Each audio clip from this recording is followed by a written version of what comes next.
ODD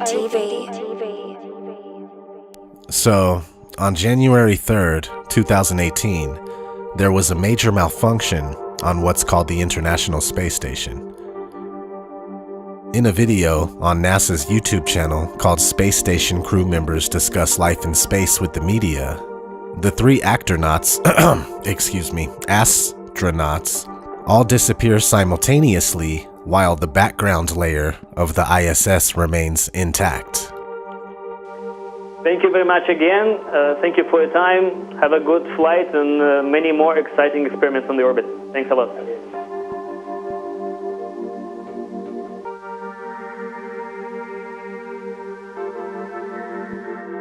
Station, this is Houston ACR. That concludes the event. When you look at this thing, this, and the actors, they are the only things that mess up. Watch closely.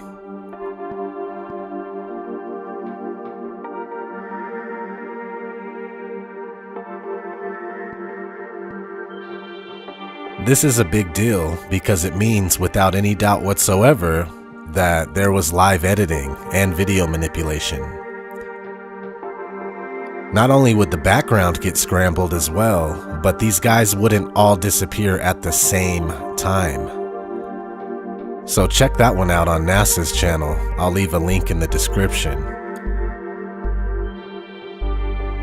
There are a lot of us that have been showing this stuff for years, and people are waking up to the deception, while some refuse to acknowledge it. In fact, many people hold the idea of outer space and NASA very near and dear to their hearts. So much so that when they are shown this evidence, their ego won't allow them to accept that space is a hoax. Years of psychological programming through various media doesn't help either. But whether we like it or not, NASA and all the other space agencies are lying to the world. They're lying to you. They're lying to your kids. We've caught NASA too many times to count at this point. We catch them glitching,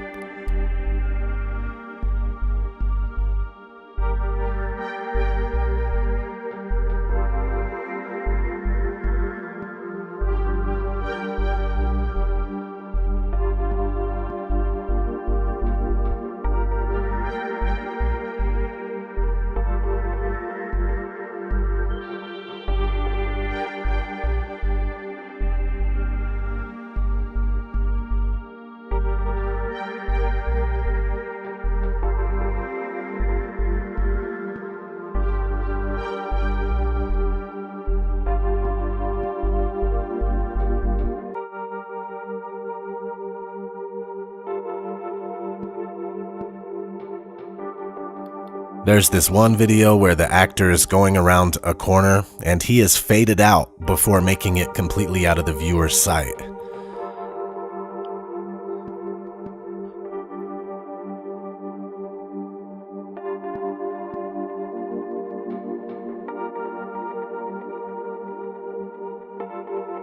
Let's not forget space bubbles.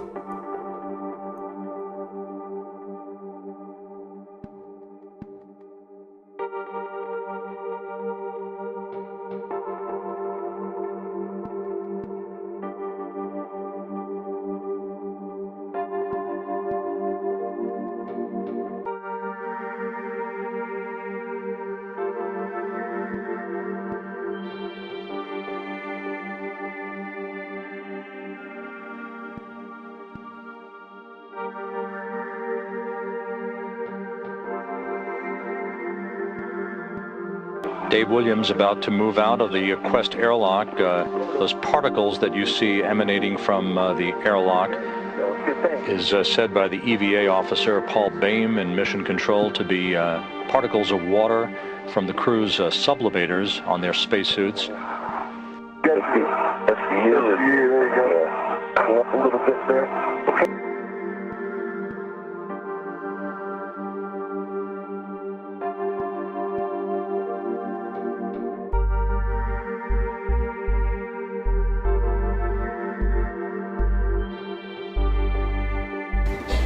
So many times during spacewalks outside the International Space Station, we can see air bubbles rising up. Can you touch on how there are air bubbles in space? Can you be more specific? Air bubbles? So yeah, like a lot of times during the footage, the NASA footage, you can see bubbles coming up out of the helmets or kind of from underneath you. How do you explain bubbles in space? Yeah, I'm not sure exactly what you're talking about. Oh, and it just happens that actors train in an underwater tank.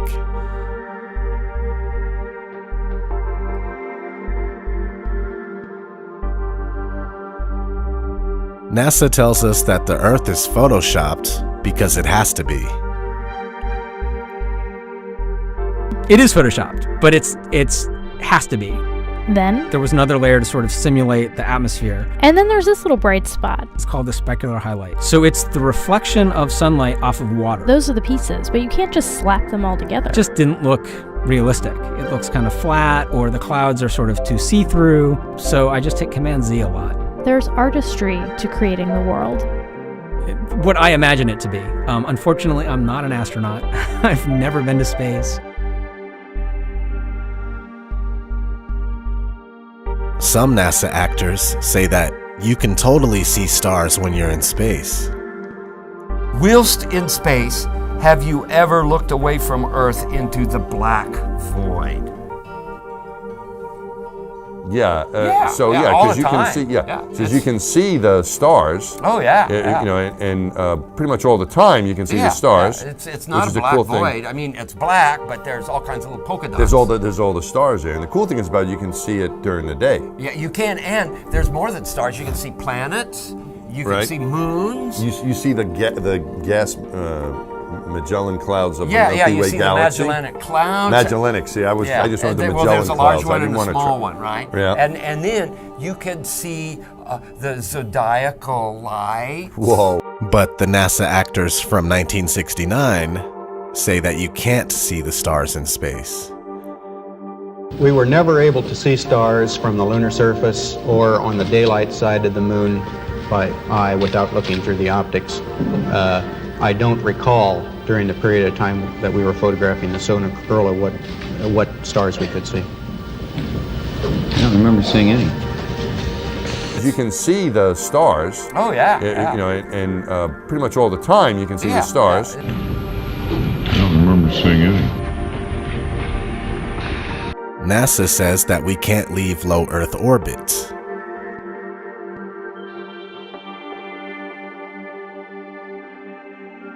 Right now, we only can fly in Earth orbit. That's the farthest that we can go. The kinds of technologies that we're testing out on Space Station are definitely helping us with our goals of going beyond low Earth orbit.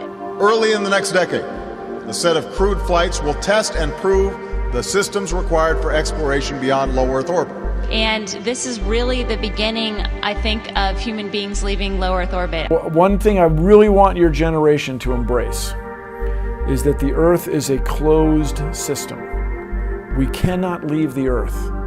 One thing I really want your generation to embrace is that the Earth is a closed system.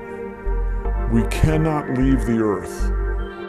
NASA tells us that they lost the 1960s technology that took us to the moon.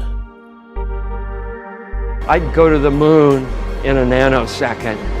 The problem is we don't have the technology to do that anymore. We used to, but we destroyed that technology, and it's a painful process to build it back again. The ultimate destination is Mars. So if you gave me all the money in the federal budget today, I could not get a human to Mars. I think that what you're doing is taking a shot in the dark. You have no way of knowing if any commercial entity will ever be able to put a man in orbit, no matter how much money you throw at them. What you're doing is you're taking NASA's manned space program and making it a faith-based initiative. I yield the rest of my time. NASA also says that they lost the telemetry data for the moon missions. I haven't seen anything that indicates the telemetry data is even in existence, and as I said, even if we had it, we don't have the machines to play it back. Unfortunately, I'm afraid I can't really give you much of a clue as to where this data ended up and whether it still exists or not. Speaking of fabricated moon missions, we as humanity have been being systematically brainwashed to accept the moon landing when they finally did fake it. For instance, in 1902, the very first sci-fi movie ever made came out. It was called A Trip to the Moon.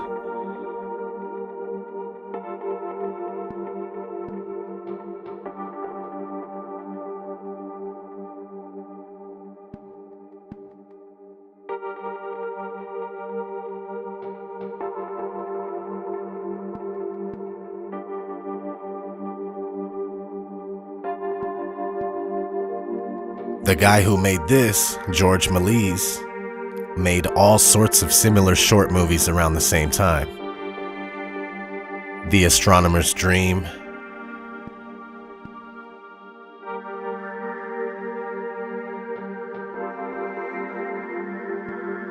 Impossible Voyage,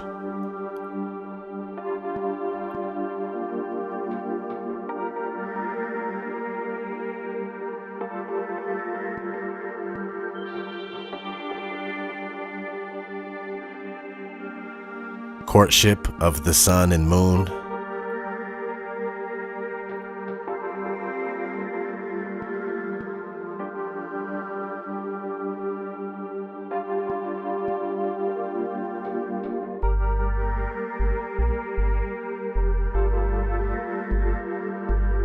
Conquest of the Pole, the North Pole that is.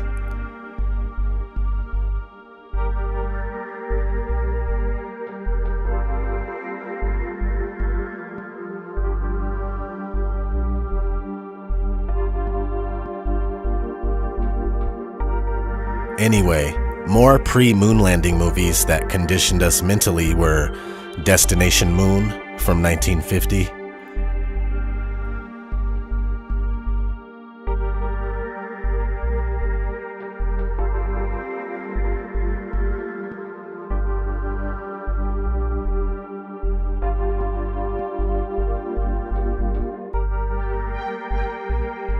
(1955) Conquest of Space,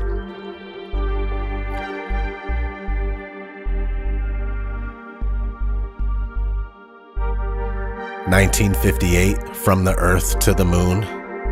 That's the same year NASA was established. 1960, 12 to the Moon.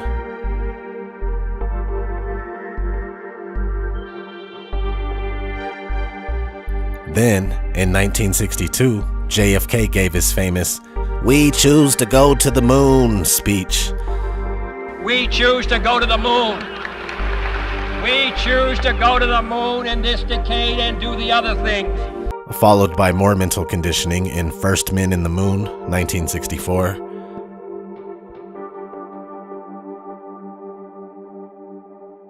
And Jules Verne's Rocket to the Moon in 1967. In 1969, NASA goes to the moon for the first time, where President Nixon talked to them on the phone with no problem. Hello, Neil and Buzz. I'm talking to you by telephone from the Oval Room at the White House. And this certainly has to be the most historic telephone call ever made from the White House. I just can't tell you how proud we all are of what you have done. For every American, this has to be the proudest day of our lives. Only there is a problem. Nixon would not have been able to talk to them because the moon is supposedly 238,000 miles away. From then on, most of the world believes that NASA really goes to a place called outer space, and anyone that disagrees is an ignorant conspiracy nut lacking in education. It's not all their fault though. The propaganda is rampant. In 1981, MTV launches and does their first broadcast with the use of NASA imagery. 7, 6, 5, 4. We've gone for main engine start. We have main engine start.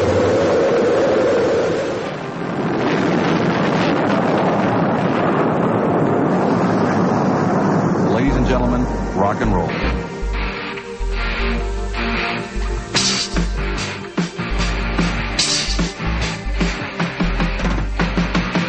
MTV even uses an astronaut on the moon as the logo for movies.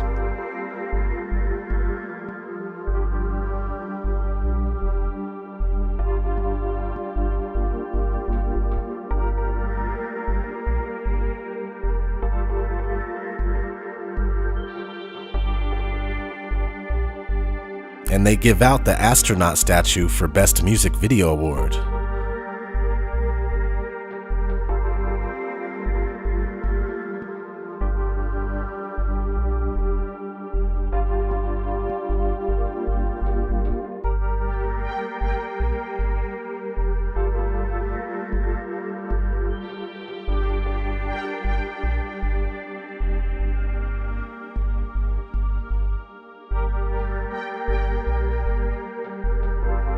This is because MTV is ran by Freemasons.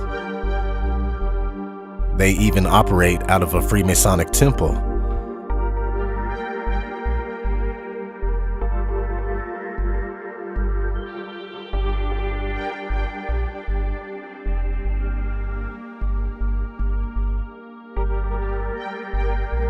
You see, NASA is also a Masonic entity. Most, if not all, NASA astronauts belong to a lodge, like our buddy Buzz Aldrin here. Freemasons are just drudges in the grand scheme of things. They do a lot of grunt work for the Grand Deception and the New World Order.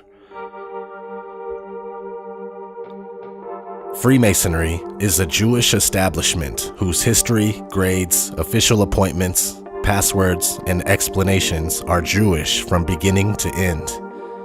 Isaac Wise. Also, I'm not saying that all Freemasons are bad or in on any conspiracy.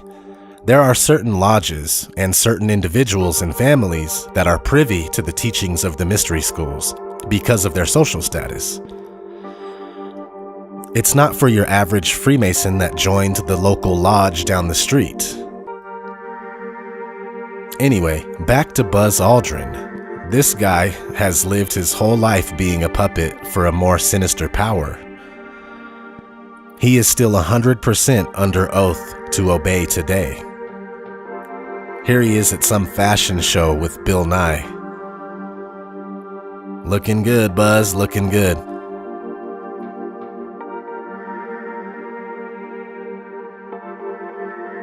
Speaking of Bill Nye, this guy was an actor on a sketch comedy show called Almost Live before being picked up by Disney in 1993.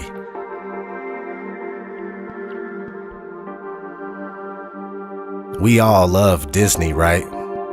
Well, Disney, with the 666 in his logo, has a special club at Disneyland called Club 33. And if that wasn't enough, Walt Disney helped found NASA along with Wernher von Braun, L. Ron Hubbard, and Jack Parsons.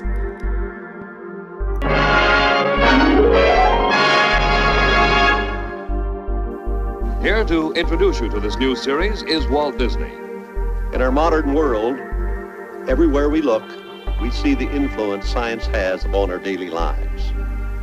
Discoveries that were miracles a few short years ago are accepted as commonplace today. Many of the things that seem impossible now will become realities tomorrow. To this day, our minds are under attack constantly by these parasites. We are submerged in a sea of programming and brainwashing to believe in things that have not and cannot be proven. They want us to believe that Earth is the result of an accidental Big Bang that gave way to life of single-celled organisms that eventually turned into fish, then amphibians, then monkeys, and then us. We are told that we live on a rock that spins as it flies through outer space, and at any moment, we can be destroyed by an asteroid or invaded by aliens. They say that one day the sun will die out and all of this is over. Well, gee, if that doesn't make you feel special, then I don't know what will. Question everything, because everything you think you know is wrong. This has been ODD TV. Until next time, everyone. Fly me to the moon, let me play among the stars, and let me see what spring is like on Jupiter and Mars. In other words,